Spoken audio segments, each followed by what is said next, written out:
Hamas की तबाही का फाइनल ऑर्डर आ चुका है।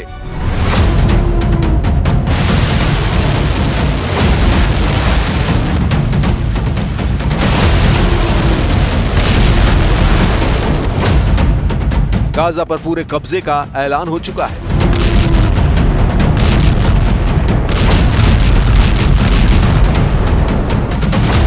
बंधकों की रिहाई होगी या गाजा में भयानक तबाही होगी?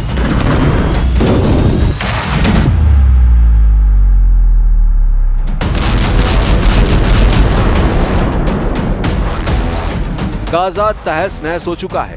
तबाही की ये नई तस्वीरें खान यूनुस से आई हैं, जहां इजराइल के हमले के बाद धुएं का भयानक गुबार आसमान को छू रहा है।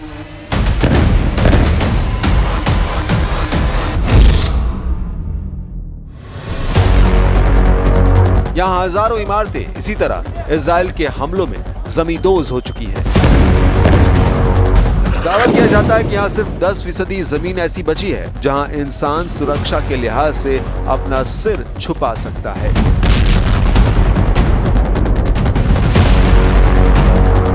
जंग को 21 महीने से ज्यादा का वक्त बीत चुका है, लेकिन अभी भी हो रहे हमले इस बात की तस्दीक कर रहे हैं कि गाजा के लिए संघर्ष कितना लंबा होता जा रहा है।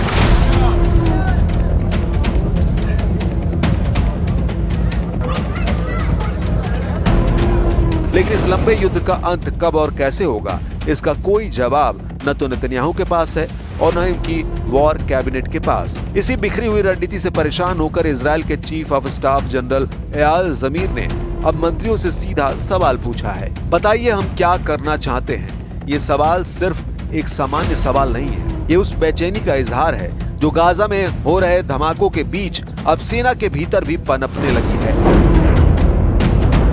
क्योंकि सैन्य कार्रवाई के लिए साफ मकसद का होना बेहद जरूरी है, नहीं तो ये लड़ाई सिर्फ समय और जिंदगियों को छीन रही है। जनरल जमीर की नाराजगी एक संकेत है कि सेना अब राजनीतिक नेतृत्व से साफ निर्देश चाहती है, लेकिन नेतन्याहू अभी भी पुराने भाषणों और एक ही बात को दोहराने में लगे हैं, हम हमास को खत्म कर देंगे। लेकिन कैसे, कब और किन शर्तों पर, इसका कोई ठोस जवाब दूर दूर तक नहीं है।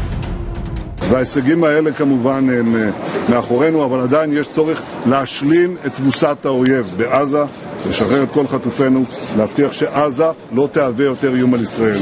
אנחנו לא מוותרים על אף אחד מהמשימות הללו, ואנחנו נעשה את זה יחד באמצעות ההקרבה הגדולה של הלוחמים שלנו והלוחמות שלנו.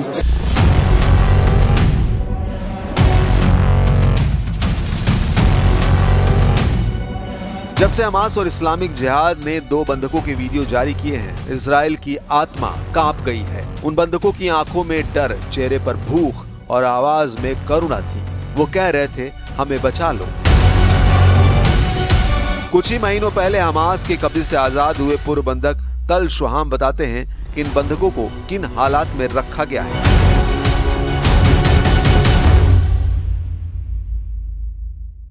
And I could actually see in his eyes that he believed that it's actually will be his grave in the tunnel, in this tomb, in hell, where Guy and Avatar is staying, and all the rest of the hostages.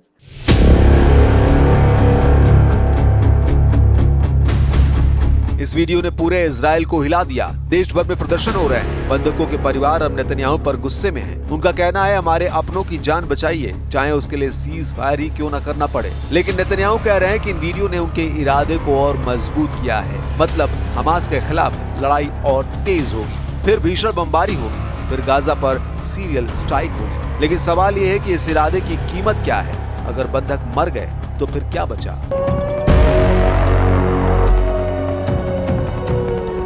Benjamin Netanyahu इस समय एक बेहद कठिन राजनीतिक और नैतिक संकट में फंसे हुए हैं। गाजा युद्ध अब 2 साल के करीब पहुंच चुका है और हालात ऐसे बन गए हैं कि हर निर्णय उनके लिए जोखिम भरा साबित हो सकता है। एक तरफ उनके गठबंधन में शामिल कट्टरपंथी मंत्री हैं जो गाजा पर पूर्ण कब्जे और वहां यहूदी बस्तियों की बहाली की मांग कर रहे हैं। नेतन्याहू ने हाल ही में अपने कैबिनेट में यह प्रस्ताव रखा है कि गाजा पर पूरी तरह से सैन्य नियंत्रण स्थापित किया जाए, जिससे संकेत मिलता है कि वे कट्टर धड़े के दबाव में हैं। दूसरी तरफ है इजरायली जनता जो हाल ही में सामने आई बंधकों की भयावह तस्वीरों से स्तब्ध है।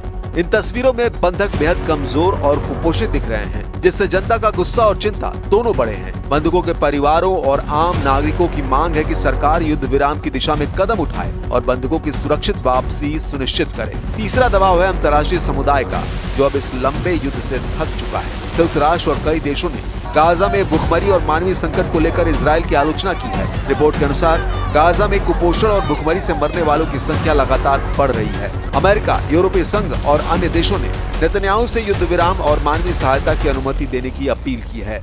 इस त्रिकोणीय दबाव के बीच नेतन्याहू की स्थिति बेहद नाजुक हो गई है।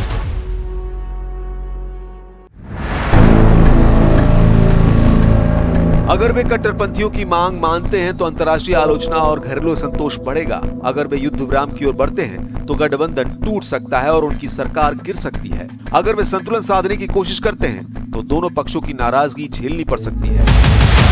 इस समय नेतन्याहू के लिए हर कदम या तो राजनीतिक आत्महत्या साबित हो सकता है या जनता की नाराजगी को और बढ़ा सकता है। उनकी रणनीति अब सिर्फ सैन्य नहीं बल्कि एक जटिल राजनीतिक गणित बन चुकी है, जिसमें उन्हें न केवल अपने पद को बचाना है बल्कि देश की अंतर्राष्ट्रीय छवि और मानवीय जिम्मेदारी को भी संभालना है। गाजा में इजरायली सेना की कार्रवाई अब एक ऐसे मोड़ पर पहुंच गई है जहां हर दिन गोलीबारी, ड्रोन हमले और सुरंगों को ध्वस्त करने जैसे ऑपरेशन तो हो रहे हैं, लेकिन इनके पीछे कोई साफ रणनीति नजर नहीं आती। ऐसा लगता है जैसे हर सुबह एक नया मोर्चा खोल दिया जाता है, लेकिन ये तय नहीं कि इसका अंतिम लक्ष्य क्या है। मई 2025 में ऑपरेशन गिडियन चैरियट के जरिए हमास की पूरी सैन्य और प्रशासनिक संरचना को खत्म करने और बंधकों को छुड़ाने का लक्ष्य तय किया गया था, लेकिन जमीनी हालात बताने लगे हैं कि अब सेना सिर्फ हालात के हिसाब से प्रतिक्रिया दे रही है। गाजा में तैनात कमांडर खुद नहीं समझ पा रहे हैं कि लड़ाई किस मोड़ पर है। सैनिक थकने लगे हैं, जनता बेचैन है और अंतर्राष्ट्रीय दबाव लगातार बढ़ता जा रहा है। लेकिन इन खबरों के बीच टाइम्स ऑफ इजराइल की रिपोर्ट में बहुत बड़ा दावा किया जा रहा है। प्रधानमंत्री बेंजामिन नेतन्याहू ने हाल ही में एक हाई लेवल मीटिंग में अपने सुरक्षा सलाहकारों और सैन्य अधिकारियों से साफ शब्दों में कहा कि गाजा स्ट्रिप पर पूरी तरह कब्जा करने की तैयारी शुरू की जाए। नेतन्याहू का ये रुख इसलिए अहम है क्योंकि इसमें उन्होंने पहली बार खुले तौर पर कहा कि हमास से अब कोई समझौता नहीं होगा। उनका कहना था कि हमने हमास मुक्त गाजा का प्रण लिया है, अब पीछे हटने का सवाल ही नहीं उठता। ये बैठक तब बुलाई गई जब IDF chief of staff Eyal Zamir ने 2 दिन पहले सरकार से स्पष्ट निर्देश मांगे थे। उनका सवाल था, अब अगला कदम क्या हो? आईडीएफ लगातार ऑपरेशन चला रही है, लेकिन जमीनी स्थिति उलझी हुई है। जमीर ने इस बात को लेकर चेताया कि अगर सैन्य कार्रवाई यूं ही चलती रही तो अंतर्राष्ट्रीय स्तर पर इजराइल की छवि को गंभीर नुकसान होगा। उनका सीधा संकेत था कि अब मशीनरी युद्ध को बंद कर कोई स्पष्ट राजनीतिक दिशा तय की जानी चाहिए। लेकिन नेतन्याहू ने इसका उल्टा रुख लिया। उनका कहना है कि अब समय आ गया है कि हम 41 किलोमीटर लंबी गाजा पट्टी पर स्थायी नियंत्रण की योजना बनाएं। नेतन्याहू के मुताबिक जब तक गाजा पर इजरायली फौजी नियंत्रण नहीं होगा, तब तक हमास जैसी आतंकवादी ताकतें फिर सिर उठाती रहेंगी। हिब्रू मीडिया की रिपोर्ट्स के मुताबिक बैठक में जमीर ने नेतन्याहू के इस प्रस्ताव का कड़ा विरोध किया। उनका कहना था कि हमास की सैन्य ताकत अब लगभग खत्म हो चुकी है। उसके कमांडर या तो मारे जा चुके हैं या अंडरग्राउंड हो गए हैं। जमीनी हालात ये है कि सैनिक अब थक चुके हैं। लंबा युद्ध खींचने की उनमें सामर्थ्य नहीं है। उनका मानना था कि अब वक्त है राजनीतिक समाधान खोजने का, न कि जंग की शुरुआत करने का। जमीर की ये राय सिर्फ सैन्य स्थिति नहीं बल्कि सामरिक संतुलन और अंतर्राष्ट्रीय समीकरणों को ध्यान में रखकर दी गई थी। गाजा में युद्ध के कारण इजराइल की छवि पहले ही दुनिया भर में आलोचना का केंद्र बन चुकी है। अस्पतालों पर हमले, आम नागरिकों की मौतें और मानवीय संकट, इन सब ने संयुक्त राष्ट्र, यूरोपीय यूनियन और अमेरिका तक को सोचने पर मजबूर कर दिया है।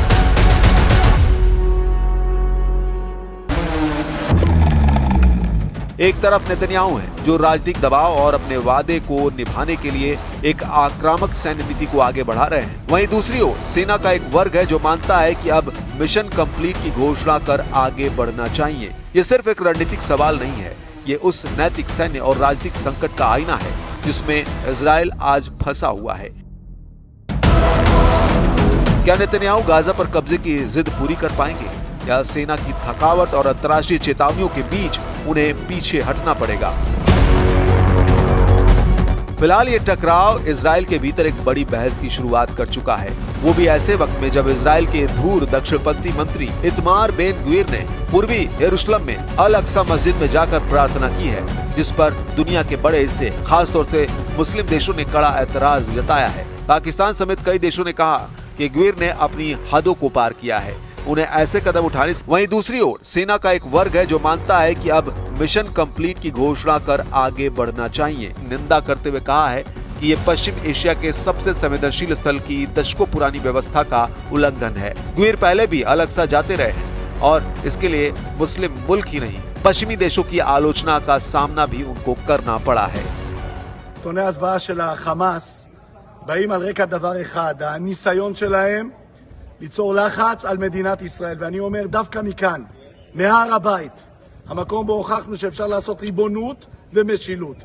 דווקא מכאן צריך להעביר מסר ולדאוג שכבר היום כובשים את כל רצועת עזה, מכריזים ריבונות בכל רצועת עזה, מורידים כל חמאסניק ומעודדים הגירה מרצון.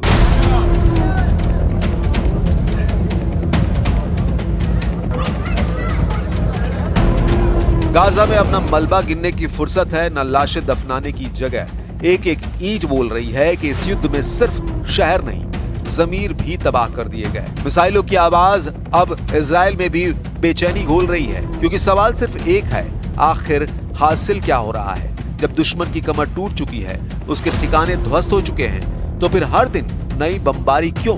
क्यों बचे हुए बंधकों की जान हथेली पर रखी जा रही है? क्यों थके हुए सिपाही मैदान में झोंके जा रहे हैं? क्या इसलिए कि नेतन्याहू को अपना वादा निभाना है, या इसलिए कि दुनिया के सामने एक अडिग नेता की छवि बचानी है? इजराइल की सेना कह रही है अब बहुत हो चुका, अब जरूरत है रणनीति की, ठहराव की, समाधान की। लेकिन नेतन्याहू कह रहे हैं अब गाजा पर स्थायी कब्जे की बारी है, यानी ये युद्ध जल्द खत्म नहीं होगा, ये और बड़ा होने वाला है। बम और बारूद की आंधी और तेज होगी। लेकिन एक देश कब तक सिर्फ ताकत से जीता रह सकता है? एक सरकार कब तक सिर्फ हथियारों से नेतृत्व दिखा सकती है? गाजा की इस युद्ध भूमि पर अब हर कदम इतिहास बन रहा है। एक तरफ नेतन्याहू की जिद, दूसरी ओर सेना की थकान, और बीच में फंसी है वो मासूम जिंदगियां जिन्हें कोई नहीं गिनता।